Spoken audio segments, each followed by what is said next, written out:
আমাকে বলা হচ্ছে আমি রাজাকার হয়ে গেছি। এখন তারেক রহমান সাহেবের কাছে আমার প্রশ্ন, 1991 সালে বেগম খালেদা জিয়া ক্ষমতায় আসছিল জামাতের হাত ধরে, তাহলে বেগম জিয়া কি রাজাকার ছিল? বিএনপি রাজাকার ছিল?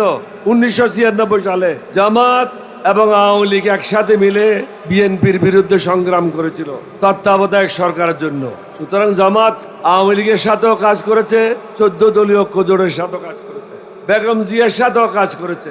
2001 সালে বিএনপির মন্ত্রিসভায় নিজামী সাহেব ছিল, মোজাহিদ সাহেব ছিল।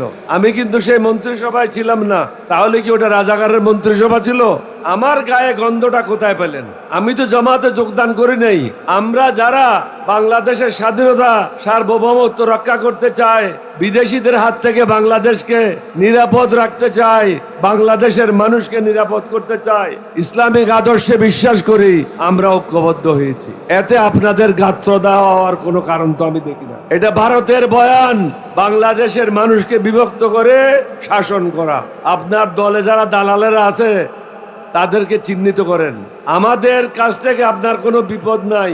বিপদ হলো আপনার ঘরে যে দালালগুলি আছে তাদের কাছ থেকে আপনার বিপদ। ডক্টর কর্নেল অলি আহমেদ বীর বিক্রম এখন বিশেষ অতিথির বক্তব্য রাখছেন। আসসালামু আলাইকুম ওয়া রাহমাতুল্লাহি ওয়া বারাকাতুহু। এই গণসমাবেশের সম্মানিত প্রধান অতিথি, বিরোধী দলীয় নেতা ডক্টর শফিকুর রহমান সাহেব, আমাদের সম্মানিত সভাপতি মামুনুল হক সাহেব, উপস্থিত জাতীয় নেতৃবৃন্দ, ভাই ও বোনেরা, আসসালামু আলাইকুম ওয়া রাহমাতুল্লাহি ওয়া বারাকাতুহু। বিশেষ করে যারা ইলেকট্রনিক মিডিয়া, প্রিন্ট মিডিয়া ভাইয়েরা আমাদের বক্তব্যগুলি প্রচার করেন, আপনাদেরকে আন্তরিক ধন্যবাদ জানাচ্ছি। বিগত কয়েক মাস যাবৎ আমি বারবার প্রধানমন্ত্রীকে অনুরোধ করেছি যে বিভেদ সৃষ্টি করবেন না, আমাদেরকে এমন জায়গায় ধাক্কাইয়ে নিয়ে যাবেন না যেখান থেকে আপনাদের পতন শুরু হবে। গতকালের 3টা জায়গায় যে হামলা হয়েছে এটাই প্রমাণ করে আপনার দলের লোকেরা আপনাকে প্রধানমন্ত্রী হিসেবে চায় না। তারাই আপনাকে প্রধানমন্ত্রীর পদ থেকে বাইর করার জন্য ষড়যন্ত্র করছে। আমি বারবার বলেছি ষড়যন্ত্রকারীরা আপনার চারিপাশে অবস্থান করছে। এই কথাগুলি বলার কারণে আমাকে বলা হচ্ছে আমি রাজাকার হয়ে গেছি। এটা ভারতের বয়ান, বাংলাদেশের মানুষকে বিভক্ত করে শাসন করা। তো দয়া করে এখনো সময় আছে। আপনার দলে যারা দালালেরা আছে তাদেরকে চিহ্নিত করেন। আমাদের কাছ থেকে আপনার কোনো বিপদ নাই। বিপদ হলো আপনার ঘরে যে দালালগুলি আছে তাদের কাছ থেকে আপনার বিপদ। আমরা কি চাই? আমরা সুশাসন চাই, ন্যায় বিচার চাই, মানবতার বাংলাদেশ চাই, স্বাধীনতা সার্বভৌমত্ব অক্ষুণ্ণ থাকুক, বিদেশির হাত থেকে বাংলাদেশ মুক্ত থাকুক। আজকে জুলাইকে কেন্দ্র করে সমগ্র বাংলাদেশের লোক একসাথে হয়েছিল, কিন্তু হঠাৎ করে বিএনপিতে কি বলল?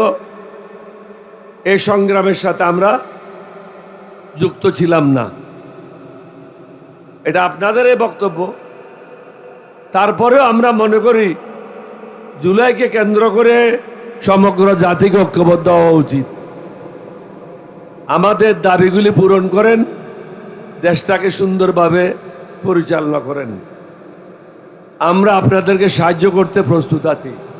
সেই সাহায্যটা হবে একটা সমতার ভিত্তিতে, মানবতার বাংলাদেশ গড়ার জন্য, নিরাপদ বাংলাদেশ গড়ার জন্য। বিদ্যুৎ থাকবে না, গ্যাস থাকবে না, রাস্তা দখল হয়ে গেছে হকার দ্বারা। বিএনপির হকাররা সব রাস্তা দখল করে নিয়েছে।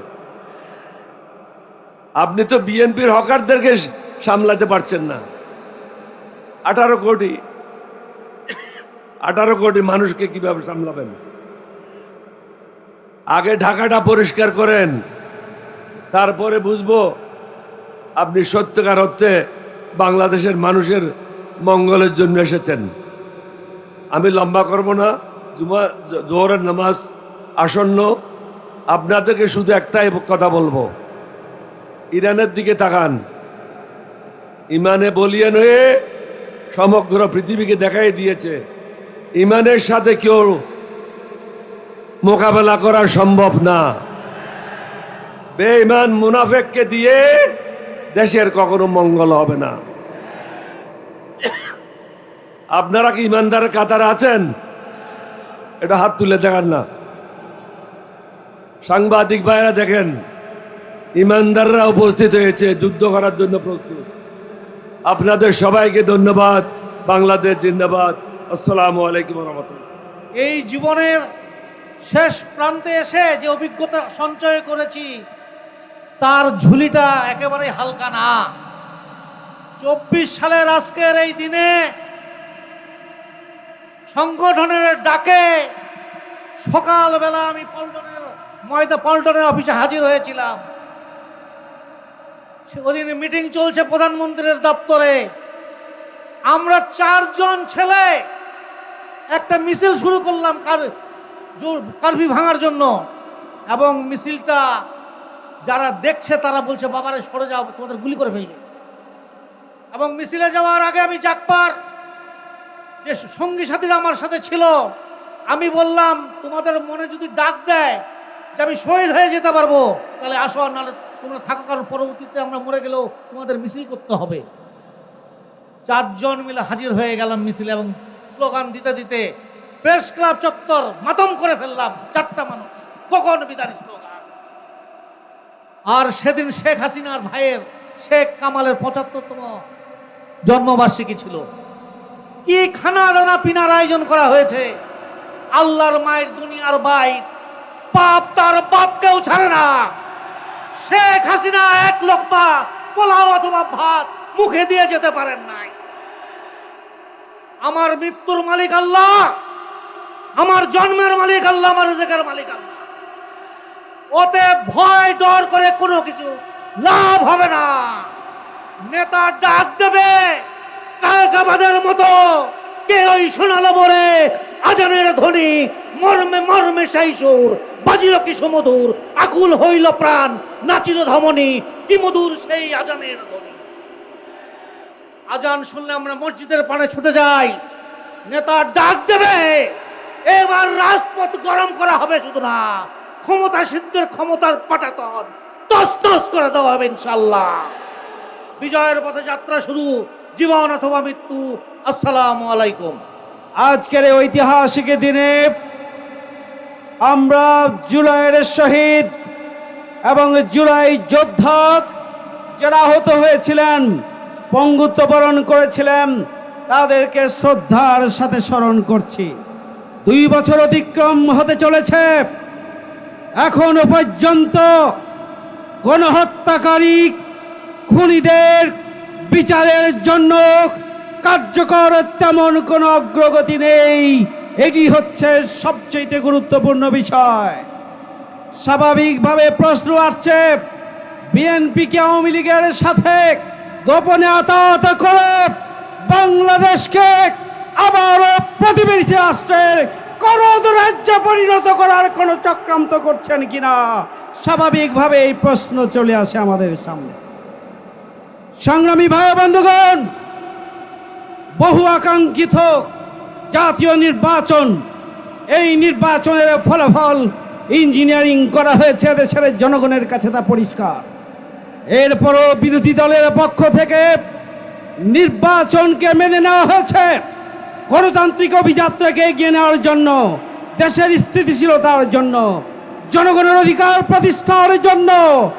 আর রাজনৈতিক দলগুলোর যে কমিটমেন্ট ছিল সেটি বাস্তবায়নের মাধ্যমে জুলাইয়ের গণভোটের গণরায় বাস্তবায়ন করে বাংলাদেশকে দুর্নীতি, সন্ত্রাস, চাঁদাবাজ, টেন্ডারবাজ মুক্ত, মানবিক, বসবাসযোগ্য এক নিরাপদ বাংলাদেশে পরিণত করার জন্যই বিরোধী দল সংসদে অংশগ্রহণ করেছিল।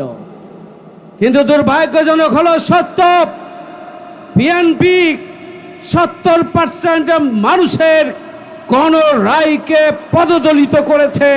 তার চরম মূল্য বিএনপিকে দিতে হবে, আজ হোক কাল হোক। কোথায় আছেন আপনারা? আওয়ামী লীগ গণবিরোধী ভূমিকা পালন করার কারণে রাষ্ট্র শক্তিকে কাজে লাগিয়েছিল, বিদেশি প্রভুদের সাহস নিয়ে, শক্তি নিয়ে তারা বাংলাদেশকে বেআইনিভাবে শাসন করেছিল। বিএনপি আমরা জানি আপনারা চাইলেও প্রভু ভক্ত হতে পারবেন না, আওয়ামী লীগের চাইতে বেশি দালালি করতে পারবেন না আমরা জানি। সুতরাং অবিলম্বে গণভোটের গণরায় বাস্তবায়ন করতে হবে, অবিলম্বে রাষ্ট্র সংস্কার, সংবিধান সংস্কার করতে হবে, গণহত্যাকারী খুনিদের বিচার নিশ্চিত করতে হবে, জুলাই যোদ্ধাদের অর্থনৈতিক এবং নিরাপত্তাগত দিক থেকে সুরক্ষা দিতে হবে, জুলাই যোদ্ধা এবং শহীদ পরিবারকে রাষ্ট্রীয় উপাধিতে ভূষিত করতে হবে এবং বসবাসযোগ্য নিরাপদ বাংলাদেশ প্রতিষ্ঠার জন্য গণভোটের গণরায় বাস্তবায়ন করবেন। আর না হলে সেদিন বেশি দূরে নয়, আবারও প্রয়োজন হলে আরেকটি জুলাইয়ের আহ্বান এদেশের জনগণ দেবে ইনশাআল্লাহ। সবাইকে ধন্যবাদ। আল্লাহ হাফেজ। আসসালামু আলাইকুম।